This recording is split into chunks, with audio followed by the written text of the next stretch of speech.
Hello and good evening viewers, कैसे हैं आप लोग। स्वागत है आपका शेयर बाजार ज्ञान की एक और वीडियो में। और आज की इस वीडियो में हम बात करने वाले हैं एनबीसीसी इंडिया लिमिटेड के बारे में। 38.10 लगभग 2.5% नीचे लास्ट सेशन के अंदर में। और एनबीसीसी से रिलेटेड कुछ न्यूज़ है, इनको कुछ ऑर्डर मिले हैं, उसके बारे में बात करेंगे। उससे ज़्यादा इंटरेस्टिंग चीज़ है चार्ट्स के ऊपर में, बहुत ही ज़्यादा इंट्रीगिंग चीज़ हो रही है चार्ट के ऊपर में। मैंने एनबीसीसी पे जो लास्ट वीडियो बनाया था दैट वाज इन मार्च 29 को मैंने लास्ट वीडियो बनाया था, और उसके अंदर में मैंने यही चीज़ें हाईलाइट करी थी कि ये स्टॉक उन शेयर्स में से है जो कि बार बार एक एब्रप्ट मूव देता है, जल्दी जल्दी मूव्स देता है लेकिन सस्टेन नहीं कर पाता है। लेकिन कुछ चीज़ें अब इंटरेस्टिंग हो रही है, उसके बारे में मैं आगे बात करूंगा।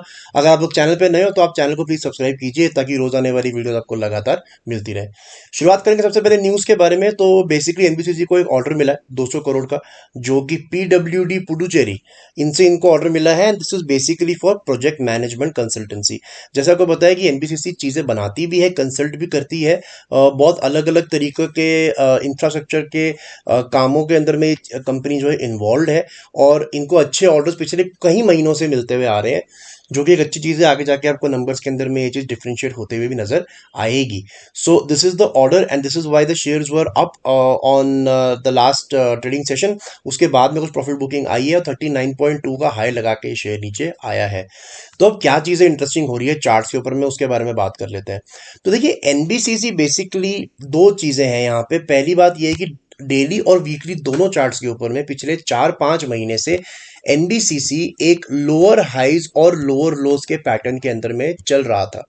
ओके, मेरी जो पिछली वीडियो थी एनबीसीसी की, उसके अंदर में भी मैंने यही बात कही थी कि जब तक एनबीसीसी अपना एक भी हाई नहीं निकाल देता तब तक इसके अंदर में सस्टेनेबिलिटी नहीं आएगी, बिकॉज ये स्टॉक बहुत ज्यादा एब्रप्ट मूव जो है वो देता है। अब मैं आपको इस वीडियो के अंदर में दो चीजें बताने वाला हूं। पहली चीज, आपको ये समझ में आएगा कि वीकली चार्ट्स का कितना अच्छा इंपॉर्टेंस होता है, जो चीजें आपको डेली चार्ट पर नजर कई बार नहीं आती। पहले डेली चार्ट का काम खत्म कर लेते हैं। तो जैसे मैंने को बताया कि लोअर हाइज और लोअर लोज का पैटर्न एनबीसीसी के अंदर में चल रहा है। Now finally you can see that that level is going out.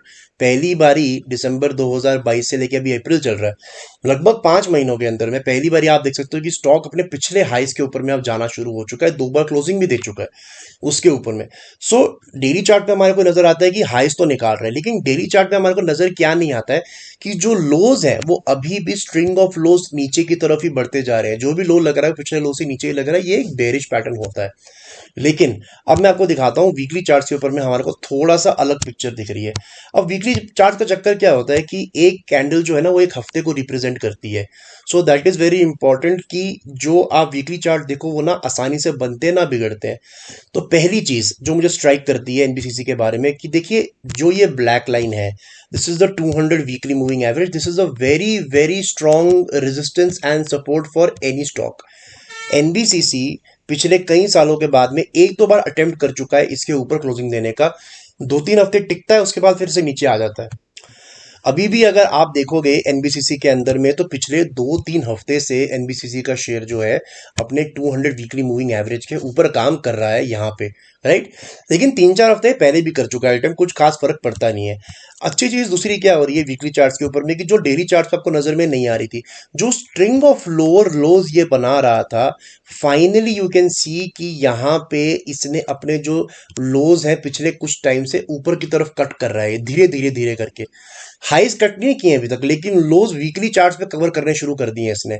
अगर आप इसके लोज देखोगे, पिछले बड़े जो 3 लोज बनाए हैं, तो जो पिछले साल मई में बनाया था लो, that was around the level of 26 rupees, ठीक है। फिर अक्टूबर के अंदर में जो इसने लो बनाया है वो है लगभग 28-29 रुपए के करीब। और अभी जो लास्ट इसने लो बनाया है रिसेंटली, ये मार्च के महीने में, दैट इज 30.95। अब मेरा मानना यह है कि जो डाउन साइड है ना वो कैप्ट है। ये जा सकता है शेयर 30 रुपए तक नीचे, सीधी सी बात है, 30 रुपए तक ही नीचे जा सकता है। इंपॉर्टेंट क्या हो जाता है, देखिए इंपॉर्टेंट हो जाता है कि जो इसका रिसेंट हाई है, आप देखिए जो स्टॉक होता है ना जब गिरता है तो वो भी अपने बेस जो है सीलिंग जो है शिफ्ट करता है।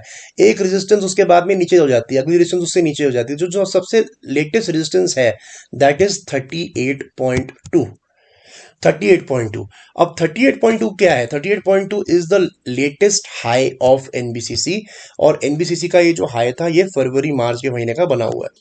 As an investor, as a share holder आपको फेवर ये तब करेगा जब ये 38.2 के हाइस को क्लोजिंग देगा ऊपर की तरफ। 38.55, आई एम सॉरी, नॉट 38.2, 38.55, 38 रुपये 55 पैसे के ऊपर जब ये क्लोजिंग देगा। लास्ट वीक भी क्लोजिंग किसने दी है? 38 रुपये 15 पैसे की। आज इसने क्लोजिंग दी है 38 रुपये 10 पैसे की। जस्ट वेट टिल 38.55 के ऊपर क्लोजिंग था। 38.6 का अगर क्लोजिंग आपको मिल जाता है किसी भी वीक में, then you can see NBCC going up till 44-45 very easily. और इसके टारगेट्स बहुत बड़े हैं। मेरे को ये लंबे समय में स्टॉक 50 के ऊपर, 60 के ऊपर में भी लगता है, लेकिन वो ये थोड़े पेशेंस टेस्ट करता है, थोड़े एब्रप्ट मूव स्टॉक्स जो है वो ज्यादा देता है। So watch out for 38.55। नीचे की तरफ में I think it's capped at 30। ऊपर की तरफ 44 भी आएगा, 50 भी आएगा, 60 भी आएगा। बहुत चलेगा ये शेयर, लेकिन थोड़े से आपको पेशेंस दिखाने पड़ेंगे। तो दोस्तों ये था मेरा आज का video on NBCC. I hope आपको लॉजिक्स और लेवल्स जो है वो क्लियर आउट हो गए। कोई सवाल है आपका तो आप कमेंट सेक्शन में जरूर डालें। मैं मिलूंगा आपसे अपनी अगली वीडियो में। तब तक आप अपना ख्याल रखें and all the best guys.